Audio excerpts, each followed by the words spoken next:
अरे हाँ तो का हाल बा भाई लोग। खेसारी विरोधी के बजा दिल बाजा हमरे नाम वीआईपी राजा। अरे भाई लोग भोजपुरी के ट्रेंडिंग स्टार। अरे हाँ अपन ट्रेंडिंग स्टार खेसारी लाल यादव के डांस मूवी के एक और लास्ट सॉन्ग रिलीज होके जा रहल बा। जौन गाना के टाइटल बा डर लागे साटला पर। अरे ये गाना कब तक होता कौना चैनल पर होता कौ तरीके रिलीज करल जाता गाना कैसा होके बा पूरा फुल जानकारी मिली तो लोग के वाला वीडियो में।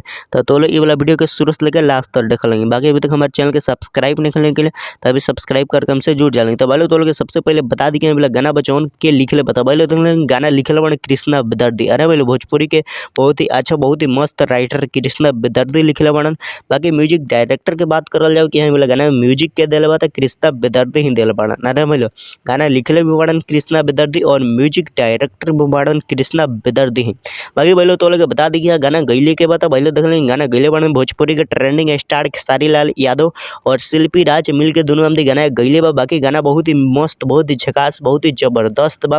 अरे यहाँ डांस फिल्म मतलब डांस मूवी के ट्रेलर में भी गाना तो लोग थोड़ा सा क्लिप सुनावल गल बा और वह क्लिप सुन के पूरा मजा आ जाता पूरा देह में जुनून जाग जाता कि यहाँ गाना के कब सुनी सन। और बहुत ही अच्छा बहुत ही बेस्ट तरीका से गाना के बनावल गल बा बहुत ही अच्छा लगा था उतने ही क्लिप सुनला के बाद। बाकी बोलो जब गाना का रिलीज हुई तो पूरा भोजपुरी इंडस्ट्री में तहलका मच जाई और बोलो डांस मूवी के सबसे खतरनाक और सबसे बवाल सॉन्ग ये होखे वाला बा।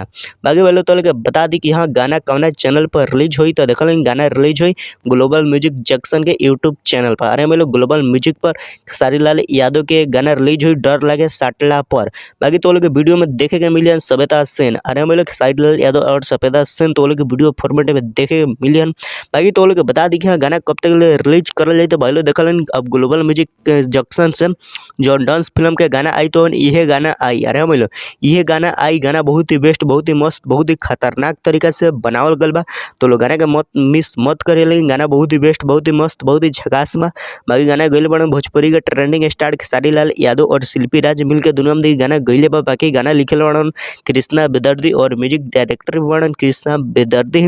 बाकी गाना तो वो लोग के सुने के मिली ग्लोबल म्यूजिक जंक्शन के यूट्यूब चैनल पर और बहुत ही जल्द ग्लोबल म्यूजिक जंक्शन से तो लोग वाला गाना सुने के मिली।